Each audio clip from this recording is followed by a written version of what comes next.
Welcome દર્શક મિત્રો, ઘણા દિવસો પછી મુલાકાત થઈ રહી છે અને આજે આ મુલાકાત એટલા માટે ખાસ છે કે આજે એક એવી મૂવી વિશે વાત કરવી છે જે લાલો પછી આપણને બધા જ ફેમિલી મેમ્બર અને બધી જ ઓડિયન્સને થિયેટરમાં ખેંચવા માટે સફળ રહી છે. તો અત્યારે બોક્સ ઓફિસ પર એક એવી ફિલ્મ ચાલી રહી છે જેનું નામ છે સ્ટેટ ઓફ રામાદણી અને આ ફિલ્મ બોક્સ ઓફિસ પર અત્યારે બહુ જ સારું પ્રદર્શન કરી રહી છે.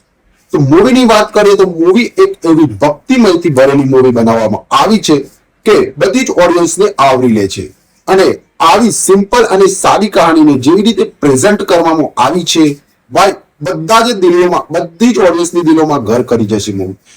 અને આ ફિલ્મમાં જેવી રીતે કહાનીને પ્રેઝન્ટ કરવામાં આવી છે એવી જ કહાની કદાચ આપણા ઘરમાં કે આપણે આજુબાજુની સોસાયટીમાં ચાલતી હોય છે. બહુ જ સરસ રીતે આને પ્રેઝન્ટેશન કરવામાં આવી છે અને એક ભક્તિમયથી જોડવામાં આવી છે અને મૂવી એટલી સરસ રીતે બનાવવામાં આવી છે કે બધી જ ઓડિયન્સ આને ખૂબ પસંદ કરી રહી છે.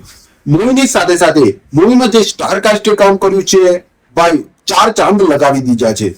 જેમ કે પ્રિનલ ઓબેરોયનું કામ હોય કે ધર્મેશ વ્યાસનું કામ હોય, બાકીની સ્ટાર કાસ્ટે પણ બહુ જ સરસ રીતે પોતાનું કામ કર્યું છે અને આ પ્રતિસાદ ખાલી થિયેટરમાં નહીં, ઓડિયન્સમાં નહીં પણ બોક્સ ઓફિસ પર પણ જોવા મળ્યો છે. અને સ્ટેટ ઓફ રામાદણીએ પોતાના પ્રથમ સપ્તાહમાં 1 કરોડ રૂપિયાનું ધમાકેદાર કલેક્શન કરી લીધું છે. સાથે સાથે એક એવી પણ વાત કરવી છે કે મારે કે આ મૂવીની ઘણી બધી પાયરેસી થઈ રહી છે. હું ઘણા બધા પ્લેટફોર્મ પર જોઉં છું કે આ મૂવીની ક્લિપો અને આખી મૂવી અપલોડ કરી દેવામાં આવી છે.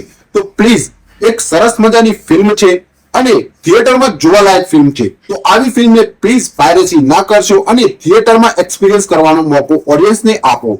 ભાઈ પ્લીઝ, તમને બધાને રિક્વેસ્ટ છે જે પણ મૂવીની ક્લિપો કે મૂવી અપલોડ કરતા હોય છે તે ના કરવું, કેમ કે મૂવી બનાવવામાં ઘણી મહેનત છે અને તમને બધાને રિક્વેસ્ટ છે કે મૂવીની પાયરેસી ના કરશો. અને મૂવી અત્યારે બહુ ધમાકેદાર રીતે બોક્સ ઓફિસ પર ચાલી રહી છે અને આવનારા સમયમાં આ મૂવી ધમાકેદાર કલેક્શન કરીને પણ બતાવશે. તો આવનારા સમયમાં મૂવીની સાથે સાથે આપણે એના કલેક્શનના વિડીયોઝ પણ લાવીશું. તો હજુ સુધી આવી જ ખબર માટે ચેનલને સબસ્ક્રાઇબ ના કરી તો પ્લીઝ દર્શક મિત્રો ચેનલને સબસ્ક્રાઇબ કરી દેજો.